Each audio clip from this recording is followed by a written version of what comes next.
Happy birthday, Cancer, and happy summer. Welcome to your June 2021 astrological forecast. So, the sun starts off the month in Gemini, but moves into your first house on the 20th.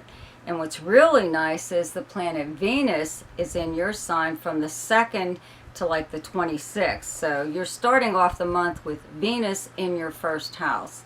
So if you've listened to any of my, past videos, you'll know that when, how I feel about Venus, okay? When Venus is in your first house, you should milk it for all it's worth, okay? People are, they find you more appealing at this time. They're easier to get along with. Even people who are hard to get along with, or people that you have a hard time speaking to. At this time, maybe there is someone that you need their cooperation on something or other. But so this would be the best time to approach them, is when Venus is in your first house, okay? People will compliment you more than they normally do, even complete strangers. Usually about your appearance, but it could also be about your personality or anything, People want to do things for you. They want to do favors for you, but they also want to do nice things like take you out for lunch or buy you drinks or something or other. You could also receive some really nice, like a Venus-related kind of gift, which is like jewelry or art or a fine bottle of wine or something or other, but it's a very pleasant time for you, even if you're not feeling like doing anything, it's just anything with it. People will react to you in a way that is very like appealing. They just find you very appealing. Mars is still in your first house till like the 10th. Yeah, then it'll move into your second house into Leo. So you have Venus and Mars, the love planets, together in your first house at the beginning of the month. Okay. This does kind of bring about, maybe when Mars is in your first house, it does make you more aggressive in going after things that are personally important to you. This is a time where I always say this is one of those out of my way kind of transits, but Mars has been here since last month, so you have already started like on this path, okay? When Venus moves here, it kind of softens your approach to more or less to any aggressiveness that you were feeling. With Mars, you have to kind of remind people when it's in your first house what their life would be like without you in it, because a lot of times you're not given credit for anything, for whatever, something very important. It's at times like this that you have to point out to people that this or that wouldn't have happened if it wasn't for you, or if you didn't do this, then we wouldn't have that, something. But it's your time to set people straight. When Mars is in your first house, that's the best way to use it, is to make corrections in your life and put your life the way you would like it to be. Because, when you make changes in your life, there's always somebody going to come along that wants to put it back the way it was. Okay? So, this is you putting it back to the way you would like it to be. And having Venus here, okay, and the sun's going to move here on the 20th, which gives you even more of an impact, okay? A lot more visibility, because the sun, it makes you shine when it's in your first house. So people can't help but notice you. So I don't want to say they're going to hang on your every word, but they're going to pay pretty much attention, a lot more attention than they normally do to whatever you do or say now. Okay, there's a full moon in Capricorn on the 24th. Where you have Capricorn in your chart is your 7th house. It's directly across from your first house. Okay, so your 7th house is your close relationships and partnerships with people, business or romantic or just a close friend or something or other. And usually when there's a full moon here, A full moon is a time of getting something off your chest, getting rid of an issue or a problem. It brings it to the surface where it can be discussed, so it can be done away with, and you don't have to revisit that area again in your relationships. So that's pretty much what would happen around this time. I can't see it being too bad, you know. At the beginning of the month, okay, the sun is in Gemini up until the 19th, and Mercury is in Gemini, and it's retrograde, but turns direct on the 22nd. And there is a new moon solar eclipse in Gemini on the 10th. And all of this is occurring in your 12th house, where you have the sign of Gemini. So there's a lot of stuff going on here behind the scenes with you. You know, maybe other people aren't aware of it. Maybe you are acting in secret. The 12th house is the house of secrets and confidences and actions taken by you or someone else behind the scenes. It's also many other things, but I'd have to say this is an active house right now because you have Mars in your first house. So you are doing something. Even when Mars was in Gemini, you may have started to take some kind of action or do something, put things in motion or in place in order to protect yourself possibly, or protect your own interests, or, you know, whatever. That's something everyone should do.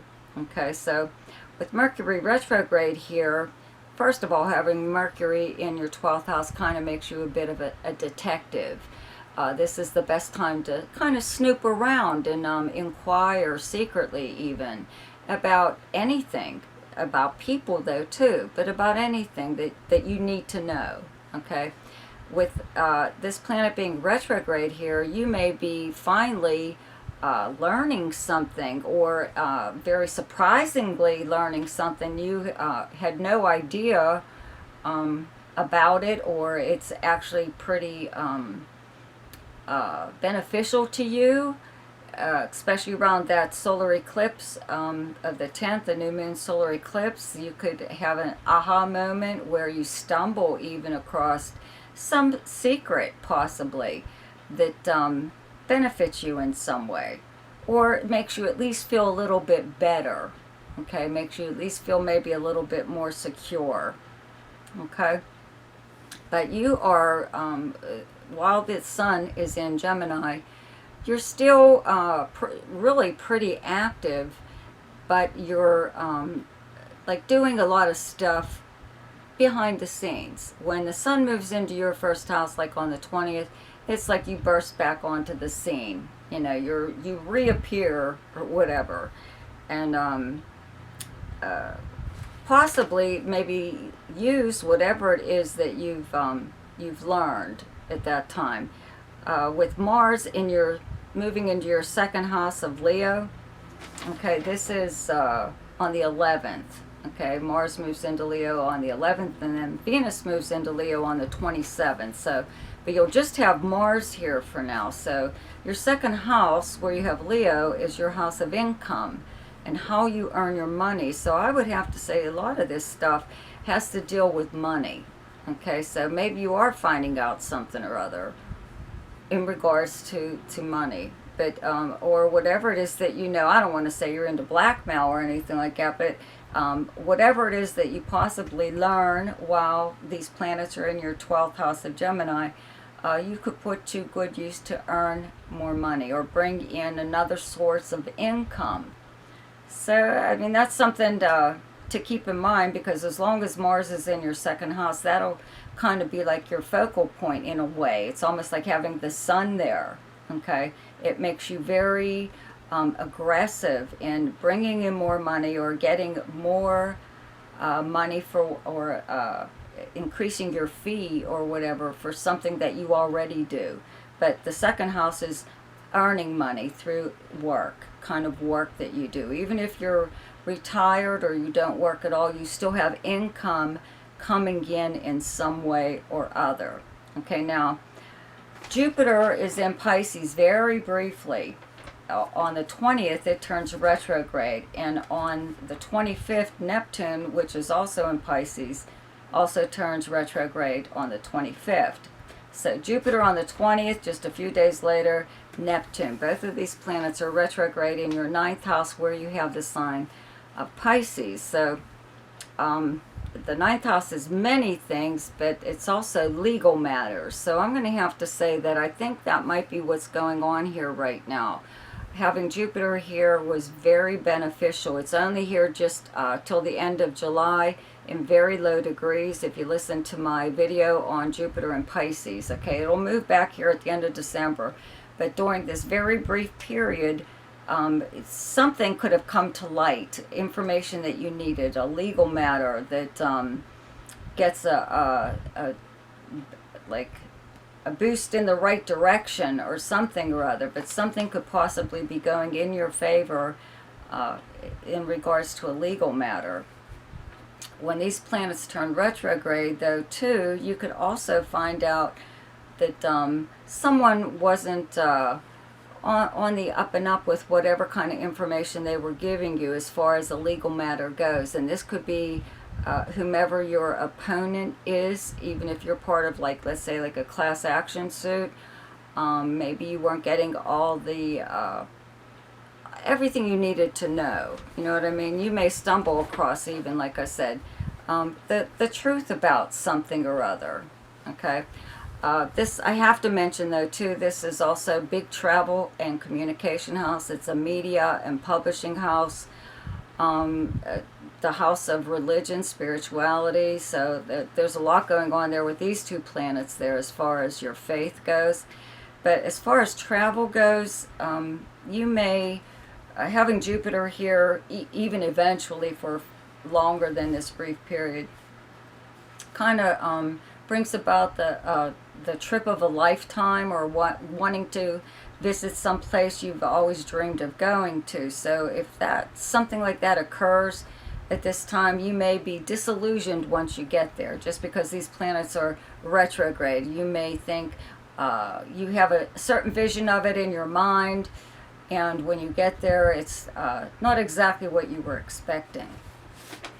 So the best time to do something each month is when the moon is in your own sign, and the moon is in Cancer on the 11th, 12th, and 13th. The best time to lay low is when the moon is in your opposite sign, and your opposite sign is Capricorn, and those dates are the 24th, 25th, and 26th.